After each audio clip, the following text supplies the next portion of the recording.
रुख करते हैं मध्य प्रदेश और छत्तीसगढ़ की अहम खबरों का। मध्य प्रदेश के उमरिया जिले के पाली थाना क्षेत्र में दो अलग अलग सड़क हादसों ने 2 लोगों की जान ले ली। बता दें कि NH43 पर स्विफ्ट कार को बचाने के चक्कर में 2 ट्रकों की जोरदार टक्कर में एक चालक की मौके पर ही मौत हो गई। वहीं दूसरी ओर गिंजरी गांव में ट्रैक्टर ट्रॉली पलटने से 10 साल के बच्चे की दबकर मौत हो गई और उसका भाई राजेंद्र घायल हो गया।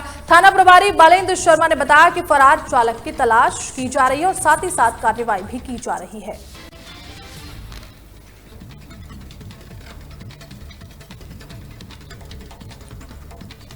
मध्य प्रदेश के दतिया जिले के भांडेर थाना क्षेत्र में ट्रांसफार्मर का कनेक्शन जोड़ते समय आशीष रजक करंट की चपेट में आकर गंभीर रूप से झुलस गया, जिसके बाद ग्रामीणों ने बिजली विभाग के खिलाफ चौराहे पर जाम लगाकर हंगामा किया। ग्रामीणों का आरोप है कि परमिट के बावजूद बिजली सप्लाई चालू थी। वहीं आशीष को झांसी अस्पताल में भर्ती किया गया है, जहां उसकी हालत गंभीर बताई जा रही है।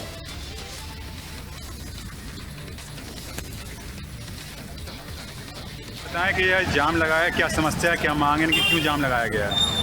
एक उमरिया पंचायत में कोई कुरीला गांव में कोई परमिट से प्राइवेट व्यक्ति पोल पे लाइन रिपेयर कर रहा था बिजली का, तो झुलस गया है, उसको झांसी रेफर किया गया है। तो उसी गांव के और आसपास के लोग इकट्ठे होकर जाम लगाया है। उसको मेरे द्वारा और प्रशासन पुलिस के द्वारा समझाइश दी गई है, तो वो लोग अभी जाम खाली कर रहे हैं और ये आश्वासन दिया गया है कि जो कार्रवाई होगी नियमानुसार, जो दोषी होगा बिजली विभाग का, उस पर कार्रवाई की जाएगी। बिजली से परमिट लाए थे, लाइट चला रहा तो बिजली से परमिट वाले ने ठेकर से लाइट चला। ये बैठे हैं कि सर परमिट था और हमारे चाचा का लड़का था, परमिट के बावजूद भी वो लाइट मैन ऊपर चढ़ाता और जाने लाइट जुड़ा दी, वो पूरा बन गया। सीरियस है, वो झांसी भरती है। वो DP पे कनेक्शन कर रहा था, लाइटमैन था जिनके द्वारा वो काम कर रहा। उनने फोन लगाया कि हम परमिट ले रहे हैं, जो लाइट जुड़ा रहे हैं, जिनने के ठीक है, मैंने परमिट ले लिया और बाकी बावजूद जिनने लाइट जुड़ा दी, वो पूरा बन गया, झांसी भरती है। मध्य प्रदेश में इंदौर के राजा हत्याकांड में एक और खुलासा हुआ है।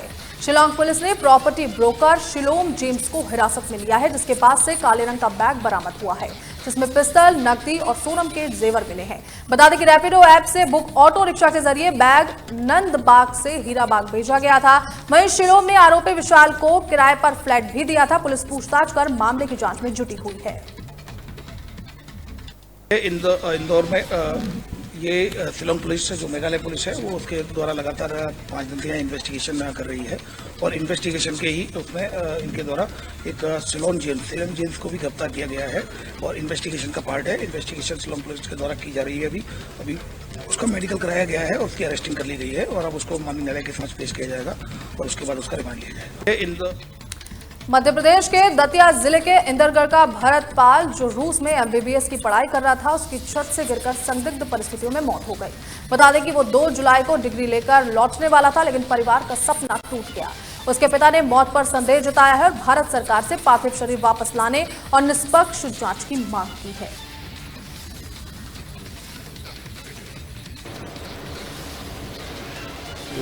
20 तारीख को उनका लास्ट एग्ज़ाम था। लास्ट एग्ज़ाम देने के बाद मेरी बात हुई उनसे और उसकी माँ से 1 घंटे बात हुई, तब मैं से आएंगे। उनका फ्लाइट भी का टिकट हो गया था और जहाँ उनकी यूनिवर्सिटी है, यूनिवर्सिटी से मॉस्को तक की उनका टिकट हो चुका था। उसके बाद दिल्ली फ्लाइट का भी टिकट हो चुका था, दिल्ली से झांसी तक का टिकट हो चुका था। केवल आना ही बाकी था और 27 तारीख को उनकी डिग्री मिलना थी। 28 तारीख को डिग्री मिलना थी, इसलिए वो रुके थे। अब क्या घटना है, क्या हुई, कैसे हुई, तब क्योंकि मैं ही बहुत दूर हूँ, तो मुझे कोई चीज़ पता नहीं थी क्या होगा क्या नहीं होगा ना। उनका रूममेट था, रूममेट के साथ था, रूममेट चला गया रूम पर और जी थोड़े 1-2 लोगों के साथ बैठे रहे। फिर उनकी छत्तीसगढ़ के महासमुंद जिले के बागबारा में साइबर ठगी का नया मामला सामने आया है, जहां ठगों ने KYC के नाम पर पवन सिंह ठाकुर के बैंक खाते से 50,000 रुपए ठगे हैं। बता दें कि ठगों ने खुद को एक्सिस बैंक का कर्मचारी बताकर OTP हासिल किया था। पीड़ित ने बैंक से डेटा लीक का आरोप लगाया है, जिसके बाद बागबारा पुलिस ने साइबर सेल को जांच सौंप दी है। एक्सिस बैंक देवेंद्र नगर से मेरे पास फ़ोन आया। फ़ोन करके मुझको बोला और डराया धमकाया गया कि तुम्हारा खाता बंद हो जाएगा और पहले से बंद है, EKYC नहीं करवाए हो, EKYC करवा लो और तुम फ़ोन पे भी नहीं चलाओगे, ऐसे करके मुझे डराया गया। मैं डर में उनको और एक OTC नंबर आया, OTC आ रहा है, उस नंबर को बताओ करके बोला। मैं OTC भी बता डाला उनको और 3 बार में करके मेरे साथ फ्रॉड किए। 12,988 और 24,998 और 12,999 रुपया करके 3 बार में मेरा खाता साफ कर दिए। 1.5-2 साल से उसी खाते के लिए देवेंद्र नगर एक्सिस बैंक से बोल रहा हूँ करके मेरे को लगातार फ़ोन किया जा रहा था। मैं पहले उनको डांट देता था, मना कर देता था कि भाई मेरा खाता बंद हो जाएगा तो मैं बैंक में जाके चालू करा लूँगा, ऐसे करके। फिर 1 महीना 1.5 महीना रुकने के बाद फिर फ़ोन आता था उसी नंबर से और गलती से कल मैं उनको बता डाला। तो ये मेरा अकाउंट देवेंद्र नगर में है करके कैसे उन लोग जानते हैं? कहीं न कहीं बैंक से डाटा लीक हो रहा है, तभी उस छत्तीसगढ़ के कोरबा जिले के सिविल लाइन थाना क्षेत्र में 9 साल की बच्ची के अपहरण का मामला सामने आया है। बता दें कि आरोपी बच्ची को बहला फुसलाकर दादर के जंगल में ले गया था। सूचना मिलते ही पुलिस ने तुरंत कार्रवाई कर बच्ची को जंगल से बरामद किया और 19 साल के आरोपी को गिरफ्तार किया गया है।